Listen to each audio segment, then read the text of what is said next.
pahalanya seperti pahala orang berpuasa. Ya, bukan berarti lantas puasa kita nanti diganti dengan diam saja, ya. Diam dikira puasa, walaupun makna puasa itu ya sama dengan diam, ya. Ya, mingkem, ya, jangan buka terus mingkem, ya, diam. Maka pahalanya sama seperti pahala orang berpuasa. Seperti ayat yang disampaikan tadi, yang dibacakan oleh Ustadz Dawi, ya, Syekh Dawi. Apa mana? Ya.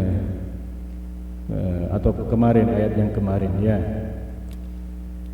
Kalimatan thayyibatan kasyajaratin thayyibatin asluha sabitun wa faruha fis sama. Kalau kalimat kalimat yang baik thayyibah itu kasyajaratin thayyibatin, seperti perumpamaannya seperti pohon yang baik, yang rindang, yang yang menghasilkan buah yang nikmat, yang manis, yang setiap hari kita bisa petik, ya. Itu perumpamaan orang-orang yang berkata yang baik. Sedangkan ayat selanjutnya wa masalu kalimatin khabisatin kasajaratin khabisatin tussat min fawqil ardi, ya.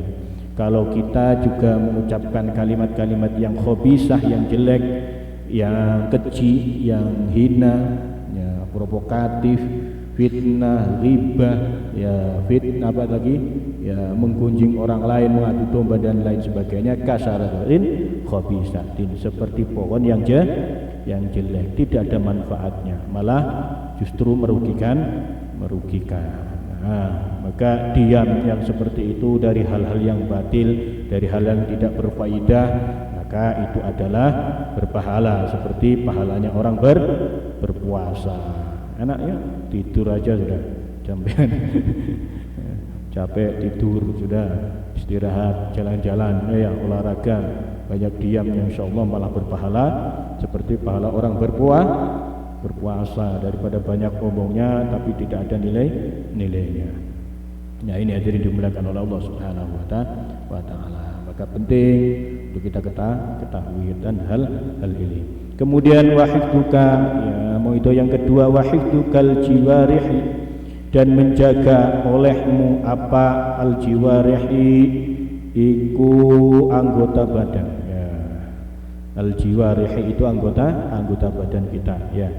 Ai al awamila kal yadaini wal rijlaini, atau suatu yang dapat digunakan untuk melakukan sesuatu, ya, anggota badan kita yang dapat kita gunakan untuk al-awamila, berbuat atau melakukan sesuatu. Kal yadaini war rijlaini, seperti kaki atau kedua kaki atau kedua tangan. Anil maharimi, dari perbuatan yang haram, ya, dari perbuatan yang haram ya, untukku atau karena aku, kata Allah Subhanahu wa taala, salatun, maka seperti orang salat. Ai ajruhu ka ajrihi shalah, maksudnya bukan lantas kita menjaga tangan kita, ya, salat, artinya berpahala seperti orang salat, berpahala seperti orang yang salat. Maka dijaga tangan kita dari hal-hal yang haram, ya, dijaga kaki kita untuk melangkahkan ke tempat-tempat yang jelek, maka itu sama seperti pahala orang melakukan sholat, ya. Karena kemarin kita sudah jelaskan bahwa sholat itu inna sholata tanha anil fahsya'i wal munkar, ya. Orang yang baik sholatnya insyaallah bisa mencegah dirinya, bisa menjaga anggota badannya dari hal-hal yang jelek, yang keji, lagi mungkar, ya. Nah, ini maka ka'ajri sholatin, maka pahalanya orang yang bisa menjaga tubuhnya, ya, anggota badannya dari hal-hal yang diharamkan oleh Allah Subhanahu wa taala, ya. Tapi karena Allah atau untuk Allah, ya, menjaganya bukan karena untuk Allah, ya, ya tidak berpahala, tapi karena Allah Subhanahu wa taala ya maka berpahala seperti sholat. Diam kita dari batil juga sama, kalau karena Allah Subhanahu wa taala, bukan karena kecapean sudah ngomong kanan kiri capek ya, baru diam, nah, bukan berarti itu karena sendiri ya. Tapi karena Allah maksudnya dia tahu betul kalau dia berbicara takut menyakiti orang lain, atau bicaranya takut menyinggung orang lain, ya, takut membuat lari orang lain dan lain sebagainya, maka lebih baik diam. Nah, diamnya itu yang seperti itu karena Allah, karena takut melanggar larangan Allah, maka diberi pahala puasa. Nah, itu.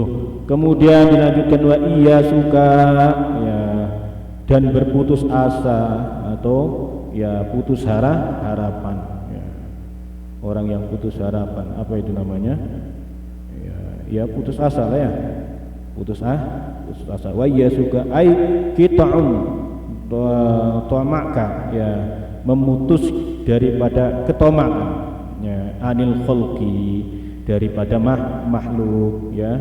Jangan berharap kepada makhluk, jangan tomak terhadap makhluknya Allah Subhanahu wa taala, karena makhluk tidak akan memberikan apa-apa kepadamu. Kalau kamu menggantungkan harapan kepada manusia, maka siap-siaplah mendapatkan kekecewaan ya. Karena manusia itu sering mengecewakan, jangankan kita, Tuhan saja dikecewakan ya.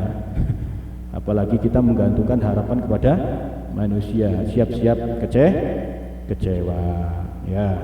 Maka jangan kau gantungkan ya, berputus asa dari harapan, maksudnya li khalqi li shadaqati ya, karena Allah Subhanahu wa taala, karena dia tahu yang paling berhak untuk digantungi ya, digantungi apa ya, yang paling berat untuk diharapkan ya apanya ya, kebaikannya ya, rahmatnya ya, apapun semuanya ya, hanya Allah Subhanahu wa taala. Dia tahu bahwa Allah itu ala kulli syai'in qadir, berkuasa atas segala sesuatu. Tidak mengharapkan kepada manusia ya, walaupun backendnya bulldozer ya, tidak penting itu ya. Ya namanya manusia bisa suatu saat berubah dan lain sebagainya ya. Paling jabatan seberapa sih ya, nanti juga akan habis ya. Kalau sudah tidak ada backingnya lalu bingung ya, bingung dan putus asa, maka bergantunglah hanya kepada Allah Subhanahu wa taala ya. Maka berpahala sodako seperti orang yang bersodako, ai sawabuhu kasawabis sodako ya. Nah ini, maka jangan sampai kita ya mengharapkan sesuatu itu ya menjadi toma. Orang yang toma itu apa ya? Ya, yang akhirnya ya kalau kita baik pengennya ngajuin proposal terus ya. Diduniakanlah, toma jadinya ya. Duniakan segalanya, pokoknya kalau kita dekat ya pengennya dunia. Kalau kita jauh ya tetap urusan dunia, dibencilah, di apa segala macam. Padahal ya di dunia ini hanya laibun walahun. Dunia ini hanya main-main saja. Ya kata Al-Qur'an itu walahun, dan ya senda gurau dan lain sebagainya. Ya sudah. Kalau kita sudah tahu itu ya sudah. Ya semuanya itu Allah ciptakan hanya untuk lita'lamu adadas sinina wal hisab, lita'lamu annallaha ala kulli syai'in qadir, lita'lamu agar kamu tahu bahwa Allah itu maha kuasa atas segala sesuatu ya.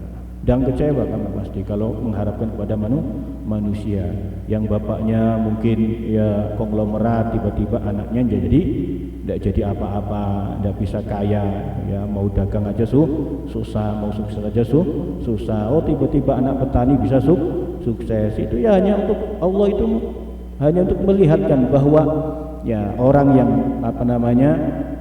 mengharapkan kepada manusia, maka dia akan kecewa ya.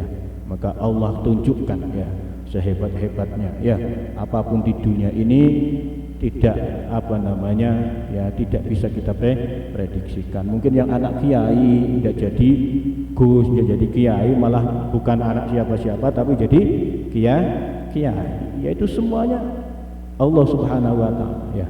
Kersane Allah Subhanahu wa taala. Jangankan anak kiai tidak jadi kiai, anaknya nabi aja, mohon maaf ya.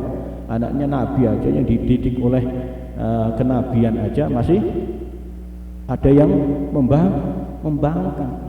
Tapi ada ya orang yang dididik, dihidupi oleh penguasa yang zalim, bahkan mengaku sebagai Tuhan, saingan Tuhan, tapi dia muslimah, anaknya soleh. Ya Allah hanya ini menunjukkan ya bahwa kalau kamu berharap pada manusia itu pasti akan kecewa. Ghayatun nas la tudrak.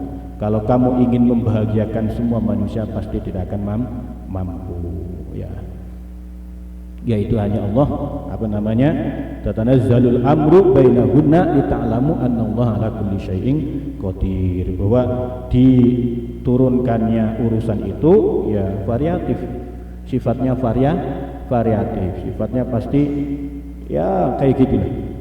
Untuk apa? Lita'lamu, agar kamu tahu bahwa Allah itu ala kulli syai'in qadir. Ya, kalau kita cerdas, kalau kita pinter, ternyata anak kita kok kurang itu ya, yaitu ala kulli syai'in qadir ya.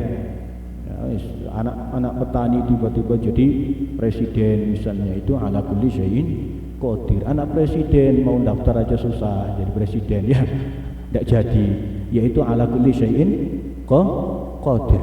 Semuanya itu ala kulli syai'in qadir, agar kita tahu bahwa Allah itu maha kuasa ya. Nah ini hadirin dimuliakan oleh Allah Subhanahu wa taala. Maka putuslah ketamaan kita yang selalu mengharap kepada manusia ya. Ya kalau kita misalnya lagi baik dengan istri kita, ya istri kita mintanya banyak ya. Kalau lagi kayak gitu ya biasalah, hidup namanya hidup ya, lahul ya. Pokoknya dijalani karena Allah Subhanahu wa taala. Jangan sampai dipikirkan yang mendalam dunia ini. Wong kata Allah Subhanahu wa taala ada dunia lahun wa laibun ya, sendaku kurang. Ya, tapi jangan lantas kita ya sendaku kurang, artinya ya kalau ada urusan-urusan yang seperti itu, kita melihat yang seperti itu semuanya Allah hanya ingin tunjukkan bahwa Allah itu lita'lamu annallaha ala kulli syai'in qadir. Ini loh contohnya. Siapa sih yang bisa merubah kayak gini ya, kalau bukan Allah Subhanahu wa taala. Anak seorang nabi tapi durhaka, istrinya durhaka ya. Anak orang yang dididik oleh kezaliman, raja yang zalim, tapi dia muslimah ya, anaknya soleh ya. Ini hanya untuk menunjukkan bahwa ya semuanya itu dari Allah Subhanahu wa taala ya. Ya maka ya kita harus tetap ya kalau anak kita ya ada hal yang sesuatu ya kita harus ikhtiyari, kita berusaha. Tapi kalau ternyata belum sampai pada keinginan kita, ya sudah, memang Allah Subhanahu wa taala ingin menunjukkan bahwa Allah Maha Kuasa. Tapi kita sebagai orang yang beriman tetap selalu berusaha memberikan yang terbaik, pendidikan yang terbaik untuk anak-anak kita ya. Kemudian lanjutkan waqafukal ayat, dan mengekang akan kejelekan kita, ada menyakiti wusulil makruh, sampainya ketidaksukaan kita ya, makruh ya, yang jelek, yang tidak suka kepada kita, anil muslimin, dari orang-orang muslim ya.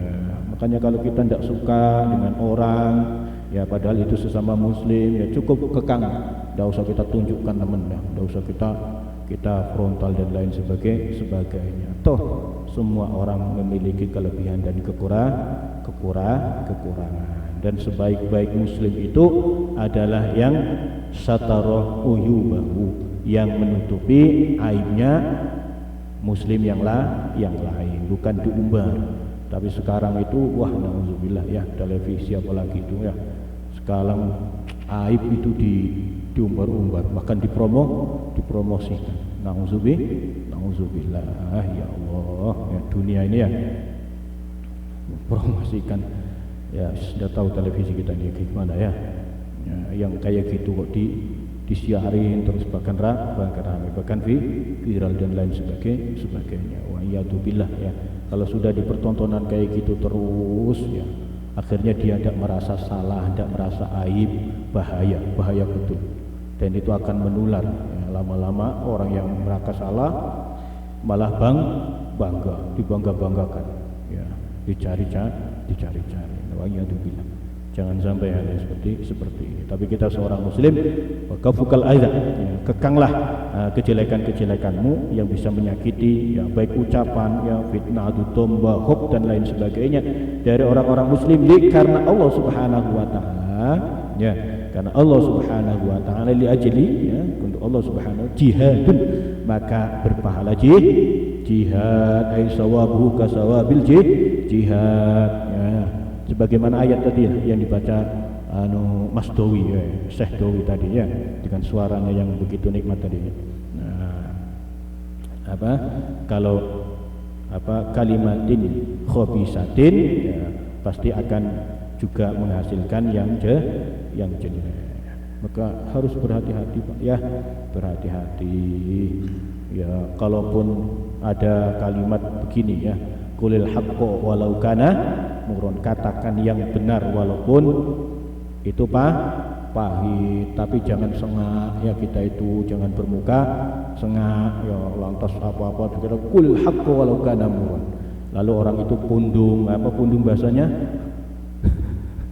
apa Mas Dewi, pundung ngambek ya, kalau bahasa Palembangnya meraju ya, qulil haqqo walau kana murun, tapi merajuk, lalu orang itu ya tidak lagi mau ke masjid, tidak lagi mau ibadah ya, karena tadi perkataan yang keras kita ya, padahal baik, tujuan kita baik, benar apa yang dikatakan, tapi membuat orang kecewa ya.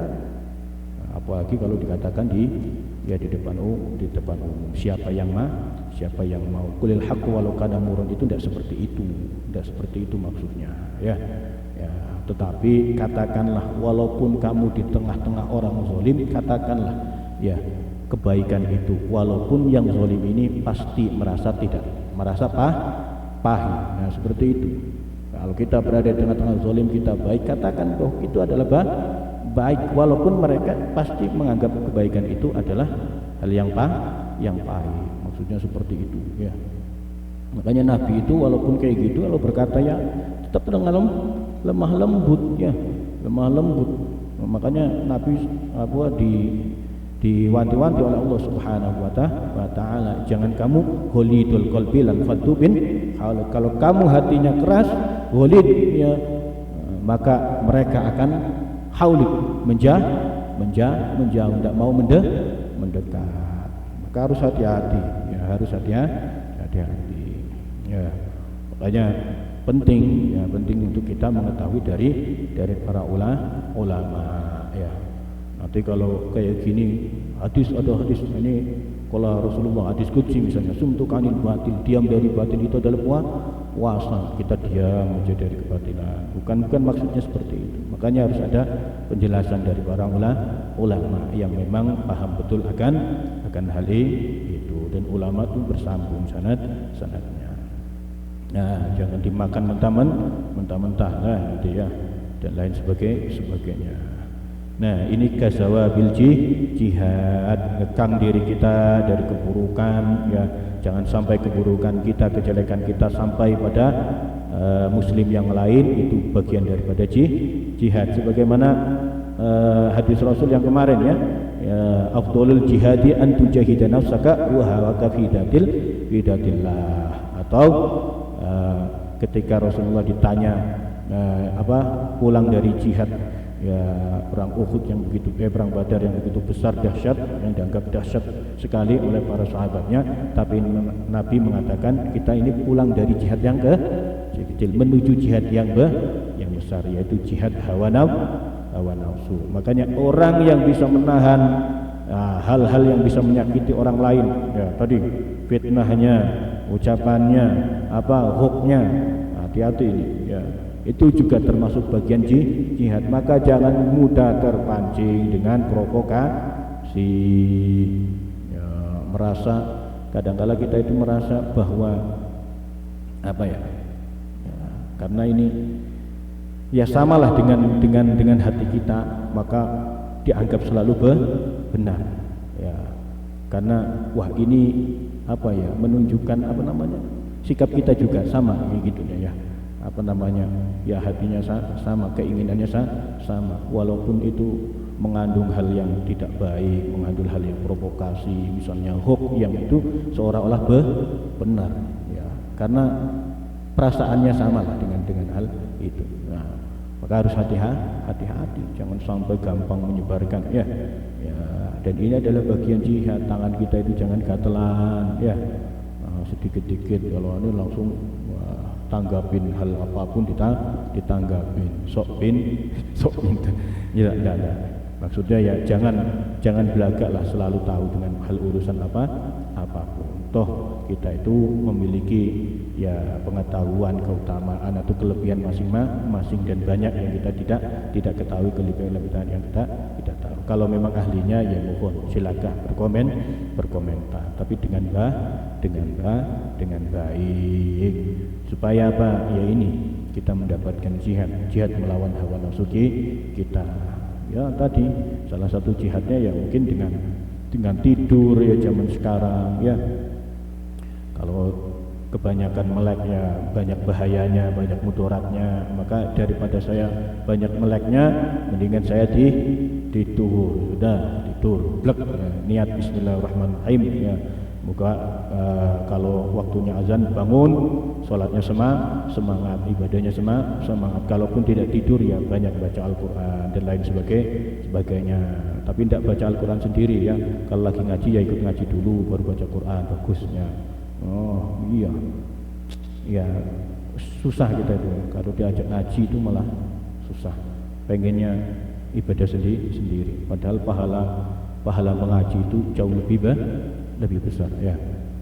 Ya, karena kita akan mendapatkan ilmu walaupun hanya dengan satu ayat yang kita baca, daripada satu juz yang Anda baca tapi tidak paham semuanya ya.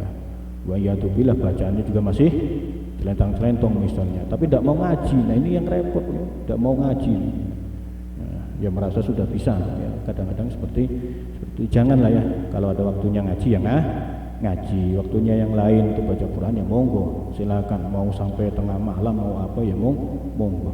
Nah, apalagi kalau waktunya ngajinya ya kenceng-kencengan, yang sini ngaji yang sana ngaji, jangan ya, bisa kaful ada namanya, artinya ya bisa tersinggung orang lain itu. Ada orang lagi ngaji kok melo ngaji besaran, kalau enggak yang ngaji aja di depan sini, kita yang duduk kayak gitu. Jangan sampai kaful ada, walaupun dalam hal ibadah itu tadi ya, kita harus bisa menjaga perasaan orang lain. Kalau Anda ingin dihormati, maka hormati orang lain, maka orang lain akan menghormati Anda. Ini kaful Anda. Adil muslimin, sama-sama orang muslim. Ya kalau Anda mau ikut ngaji ya ngajinya pelan-pelan, ada masalah ya. Yang penting jangan sampai double, suara kanan, suara kiri dan lain sebagainya. Itu namanya tidak berakhlak. Manusia tidak kurang akhlak. Ya, tapi baik insyaallah ngaji itu baik, tapi ikut mengaji lebih baik insyaallah ya. Insyaallah ya, walaupun ngajinya ya seperti ini, tapi insyaallah ada barokahnya, ada ilmunya ya, supaya kita terlatih menahan hawa nafsu kita, menahan sabar kita, menahan ya susahnya dalam mengaji. Itu sudah pahala luar biasa capeknya kita, mengalahkan ego kita. Jangan hanya ingin menang egonya sendiri ya. Orang-orang yang seperti itu kadang-kadang pendapatnya ingin didengarkan tapi tidak mau mendengarkan orang lain. Nah itu kan pengennya sendiri, kendaknya sendiri ya. Tidak bisa lah orang yang seperti itu ya. Nah, kita harus saling menghormati, saling menjaga ya, jangan sampai saling menyakiti. Insyaallah ya, kalau ngaji baik, insyaallah baik, kalau dia niatan yang baik, tapi juga harus menjaga adabnya, akhlaknya ya, supaya kebaikan itu sama-sama berjalan dengan baik. Oke, masih ada waktu sedikit lagi ya, kita lanjutkan. Al-maqalatus salisatu asyarah, salisata asyarata. Makalah yang ketiga belas, an Abdullah bin Mas'ud radhiyallahu anhu qala, ya, arba'atun minal khisali min dulmatun qalbi batnu sab'anun min ghairi mubalatin. Nah, ini hati-hati, ini bagian kita ini biasanya, saya juga ini. Ya, dari Ibnu Mas'ud radhiyallahu an, ya, beliau berkata arba'atun, ada 4 perkara minal khisali, daripada urusan min zulmatul qalbi, dari gelapnya hati, yang bisa menggelapkan hati, yaitu batnun, ya, perut yang sab'anun, yang selalu kekenyangan. Nah, ini bahaya, hati-hati ya. Itu bisa menggelapkan hati. Ya, kalau sudah batnun sab'anun, kalau makan sudah kenyangan biasanya segalanya jadi males ya, segalanya jadi lesu, pengennya tidur, tapi tidurnya tidak mencegah untuk hal-hal yang buruk. Kalau saya katakan lagi, kalau kita tidur terus tapi niatan untuk mencegah hal yang buruk, itu baik. Tapi kalau sudah kekenyangan langsung tidur, itu banyak penyakit. Ya, kalau kata dokter juga kan, kalau sudah makan jangan sampai tidur ya, 2 jam setelah makan. Wah, kalau kita makan jam 8, jam 10 tidur. Makan jam 10 berarti jam 12 tidur. Ya pokoknya jangan terlalu kenyang. Artinya kita sudah kenyang dimakan aja apapun. Ya, itu nafsu. Apalagi yang puasa ya. Yang puasa. Ya, puasa itu gunanya, namanya puasa itu menahan. Kalau hanya pindah makan saja bukan menahan namanya ya. Hanya mengalihkan nafsunya ya. Diganti malam. Tapi enggak, puasa itu bagus. Tapi yang penting adalah kita bisa menjagalah makanan kita. Min ghairi mubalatin, dari kita tidak peduli dari hal-hal yang mubalah ya. Tidak peduli lah pokoknya. Ya, entah makanan itu makanan baik atau enggak, pokoknya makan sampai kena. Bi anna kana sab' zaidan an sulusil masaraini alladhi wasaqu an syar'iyun, yaitu orang yang kekenyangan itu zaidan an sulusi, yang lebih dari sepertiga musaraini dadanya. Ya, makanya Nabi kan mengatakan lambung kita ini di sini itu terbagi 3 ya, untuk nasi, untuk makanan, untuk air dan udara. Jangan dipenuhi dengan nasi semua. Ya, sesek nanti ya, asam lambungnya naik dan sebagainya ya. Minal mausorai arradi huwa sabus syar'i. Kalau tidak sampai penuh dari sini 3 lambung ini, artinya menurut 1, insyaallah itu penuh kenyang yang syar'i ya, yang baik. Makanya Nabi itu makanlah sebelum lapar, berhentilah sebelum kenyang. Wah, kalau ditanya, Mas Tisna sudah kenyang belum makan lagi berarti Mas. Karena berhenti sebelum kenyang ya, makan lagi. Kalau sebelum kenyang tidak seperti itu. Maksudnya biar tubuh ini memang berjalan dengan baik. Ada haknya udara ya kita berikan, haknya air ya kita berikan. Kalau nasi sudah penuh tambah air nanti jadi penuh, haknya udara habis. Makanya baru jalan sedikit ngos-ngosan.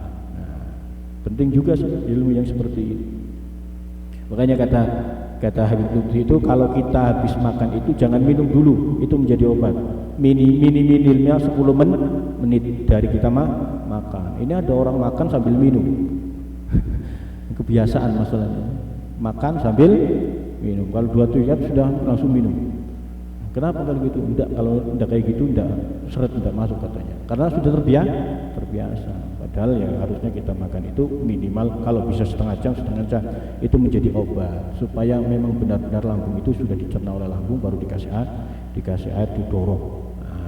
Supaya memang yang tertinggal itu adalah kotoran-kotoran yang memang keluar nantinya adalah kotor-kotoran, yang terhisap adalah yang baiknya, makanya menjadi obat ya. Nah, ini ilmu dari Habib Lutfi ya, yang sering kita dengarkan juga ceramah-ceramahnya seperti itu. Maka jangan sampai perut kita terlalu penuh dengan hal-hal atau makanan-makanan yang kita tidak peduli itu baik atau tidak untuk diri kita. Pedulilah terhadap diri sendiri ya. Jangan minta nanti diperdulikan orang lain padahal kita juga tidak peduli dengan diri kita sendiri. Nanti istri kita yang repot, direpotin oleh kita karena sakit dan lain sebagainya. Ya kalau tidak diurusin, kitanya yang ngamuk ke istri kita padahal diri kita juga tidak peduli terhadap diri kita sendiri. Makan bebas. Sudah tahu asam urat tinggi, hajar saja semuanya. Urusan nanti kalau kamu repot semuanya kan akhirnya. Ya harus peduli diri sendiri. Harus peduli dengan diri sendiri. Insya Allah kalau kita peduli dengan diri kita sendiri, insya Allah yang lain juga akan peduli terhadap diri kita kalau ada apa-apa. Wallahu a'lam bishawab. Sudah habis waktunya? Ya, tinggal dikit lagi. Mudah-mudahan ada manfaatnya. Kita lanjutkan di pertemuan yang akan datang. Mudah-mudahan barokah. Mudah-mudahan yang sedikit ini bermanfaat. Mohon maaf kalau ada kata-kata tadi yang keras, yang menyinggung perasaan dan lain sebagainya. Mohon maaf, bukan niatan untuk menyinggung, bukan niatan untuk apa-apa, untuk kebaikan. Mudah-mudahan kita bisa lebih baik lagi, bisa istiqomah dalam menimba ilmu, belajar. Mudah-mudahan Allah muliakan kita, Allah karuniakan rahmat, taufik, hidayahnya, futuh ilmu kita, dan mudah-mudahan kita jauhkan dari segala mara bahaya, musibah dan bencana. Amin ya Allah ya rabbal alamin. Walaupun mohon maaf atas segala kesalahan dan kekurangan. Mari kita bersama-sama dengan hamdalah dan kafaratul majlis. Alhamdulillahirabbil alamin. Subhanakallahumma wa bihamdika asyhadu an la ilaha illa anta astaghfiruka wa atubu ilaik. Wassalamualaikum warahmatullahi wabarakatuh.